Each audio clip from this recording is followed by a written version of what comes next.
Ilang araw na lamang po, sasalubungin natin ang bagong taon. Nais ko po munang kunin ang pagkakataon na to na upang ipaabot ang taus-pusong pasasalamat sa ating mga kinatawan ng bayan.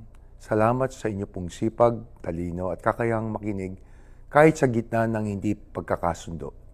Sa ating mga kawani ng Kamara, kayo ang tahimik na haligi ng institusyong ito. Sa likod ng bawat session, bawat panukala at bawat desisyon, naroon ang inyong tiyaga, profesionalismo at malasakit. Maraming salamat po. At sa ating mga mahal na kababayan, batid ko pong patuloy tayong naghahanap ng pananagutan. Nasa gitna tayo ng yugto ng ating kasaysayan kung kailan matindi ang pagkadismaya. Salamat po sa inyo pong patuloy na pasensya at pagbibigay ng pagkakataong makuha muli ang inyong tiwala. Gagawin namin po ang lahat para hindi po kayo biguin. As your speaker, I always said that the trust in government is built not by words alone, but by actions. Kaya't nais ko rin pong ibahagi ang isang mahalagang hakbang na ating tatalakayin para sa reforms at modernization ng Kongreso. Bilang bahagi ng ating pangako at bukas na makabagong pamamahala, sisimulan ng Kamara ngayong 2026 sa tulong po ng Department of Information and Communications Technology, ang mga hakbang tungo sa isang paperless Congress at ang paggamit ng blockchain technology upang matiyak ang integridad, seguridad at transparency ng ating proseso. At kasama dito ang pagbuo ng susunod na national budget. Once this transition is completed, we will be the first legislative body in Asia to adopt this technology. Ginagawa natin ito dahil naniniwala tayo na ang transparency hindi lamang isang hadikain o slogan. Dapat po ito ay isinasagawa at sinasabuhay. Gaya ng aking sinabi noon, ako'y inyong pagkatiwalaan bilang speaker.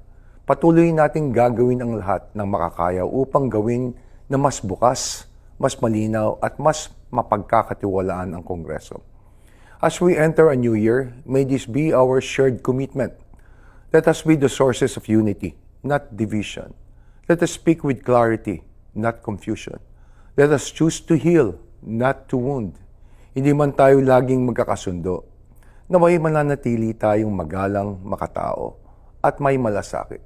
Ang pagkakaiba ng pananaw ay hindi dapat maging dahilan ng pagkakahati-hati, kundi pagkakataon upang makinig at umunawa.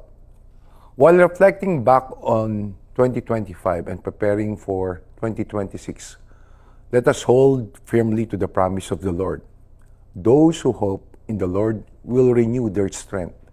Ito ang lakas na kailangan ng ating bansa ngayon. Lakas na nagmumula sa pag-asa, sa pananampalataya, at sa paniniwalang may magandang bukas ang Pilipinas. Gagamitin natin ang ating lakas para magkaisa at magtulungan. Pangungunahan ng mga lingkod bayan na may tapang, may malasakit at may pagmamahal. As we welcome the year 2026, may it bring us renewed hope and deeper faith. May it give us the courage to do what is right and the kindness to do it with love. Maraming salamat po sa inyong lahat. Naway pagpalain tayo ng ating Panginoon sa ating mga gawain at patuloy niyang gabayan ang ating Kongreso at Bayan.